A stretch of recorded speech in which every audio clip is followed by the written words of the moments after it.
Norwegian Cruise Line has just announced a cancellation of an upcoming transatlantic cruise, and there is a cruise line being taken to court, sued over their handling of a dead body, a deceased passenger. The suit claims that the gentleman's body was found in a drinks cooler. Cruise news and my views. Let's talk about it.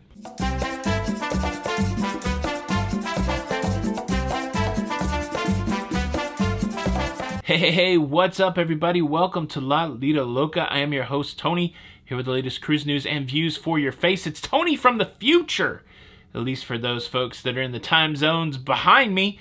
It is the 22nd of April, a Saturday, and I'm recording the show at 5:17 p.m.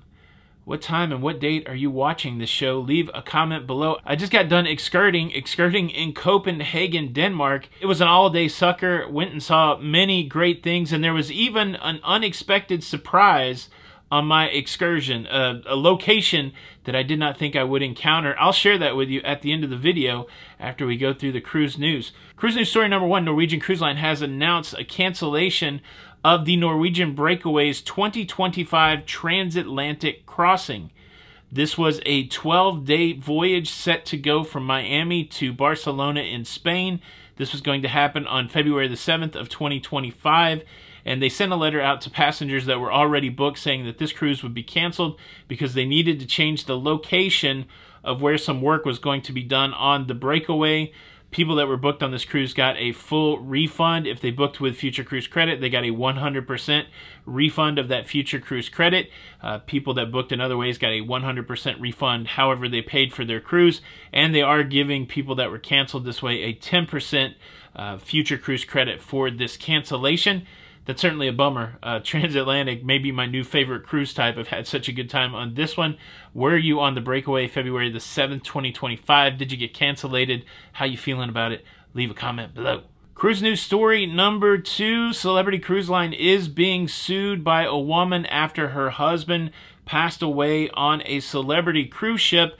She is suing them for the way that they handled his body after he passed away. The way the story goes, Robert Jones, age 79, passed away on a celebrity cruise ship. His wife had a couple options for what to do after he passed away. Option number one, she could have taken his body off in San Juan, Puerto Rico. Option number two, she could wait 6 days until the cruise ship returned to the United States. She said that the cruise line encouraged her to wait until she returned to the United States, not to take the San Juan option. That's what she chose. The suit is alleging that celebrity mishandled this situation. She's saying that they suggested to her that they had a regular morgue facility on board that would keep the body from decomposing. However, when a local sheriff's deputy and a local funeral worker boarded the cruise ship to pick up Mr. Jones' body, they did not find it in a morgue facility. They found it in a drinks cooler, in a bag on a pallet on the floor of the cooler. There has been no comment from celebrity at this time. This is a pending lawsuit. All of those things are the allegations of the woman, the plaintiff in this case. But yeah, that's a crazy situation. Cruise ships, they're supposed to have morgue facilities that preserve bodies until they get to their destination. That is the point of contention. We will continue to follow this. It's not uncommon for people to pass away on cruise ships. Dealing with passed away guests is not something uncommon for cruise lines to deal with. So again, it'll be interesting to see how this plays out. Now, I've got so many things to cover with you. I had a crazy long day in Oslo, Norway yesterday, hit a bunch of spots, and then another crazy long day today in Copenhagen, Denmark. But I just want to share a couple things with you. Before I share those things with you, let me quickly invite you to subscribe if you like staying up to date with everything going on in cruising. Whew, what a day. Please consider subscribing with the notification bell on. It doesn't cost anything. It's just a way for YouTube to notify you when the new show comes out. And, well, it's good for my ego. I mean, it really is. I mean, it's one of those metrics. It's good because the more people that watch the show in the beginning, the helpful it is to the YouTube robots. But it does make me feel good. Make an old fat man feel good today and hit the like button. Think of me as Santa Claus if you like. Hit the like button and subscribe. Okay, so I embarked on this excursion today called the Best of Copenhagen. It started at 10 a.m. We just got back to the cruise ship about 4:45. It was fantastic. It included stops at the Opera House. It included a stop at the palace where the Parliament is. It included a water canal tour. It included stopping at Tivoli Gardens, which is an old amusement park which Walt Disney visited, so somewhat the inspiration for Disneyland. And it also included an unexpected surprise. Okay, it also included the Little Mermaid. Here's the Little Mermaid. We found her. She is really little and she is really beautiful, and it was really cool to see her in Denmark, in Copenhagen. I remember being in school as a kid and studying Hans Christian Andersen and seeing this photograph of the Little Mermaid and then actually being at the Little Mermaid.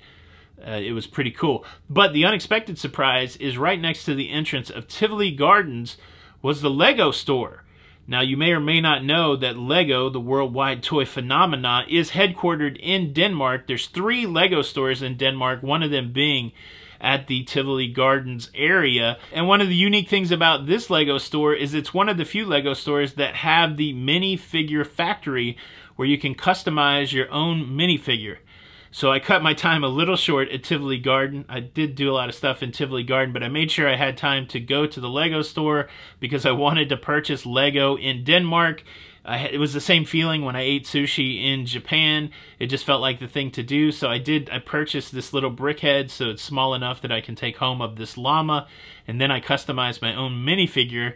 I don't think I did a good job. It's the first time I've ever customized my own minifigure, but on the front of the shirt, I put the Tivoli Lego Store logo. I put the I Love Copenhagen heart. I put the year 2023. And then on the back, I used the Denmark flag, and I put a shark on there just to signify something nautical. But this was really cool. And yeah, so I know not everybody are AFOLs out there, adult fans of Lego, but this was a big highlight for me on top of a bunch of highlights. I can't wait to compile all this and show all of this to you, but Europe, if you haven't done it, you should do it. There's a lot of cool stuff over here. All right, that's the show. Hope you enjoyed it. Please leave a comment below. This is Tony for La Lido Loca. Until the next time, we'll see you on the Lido. Bye.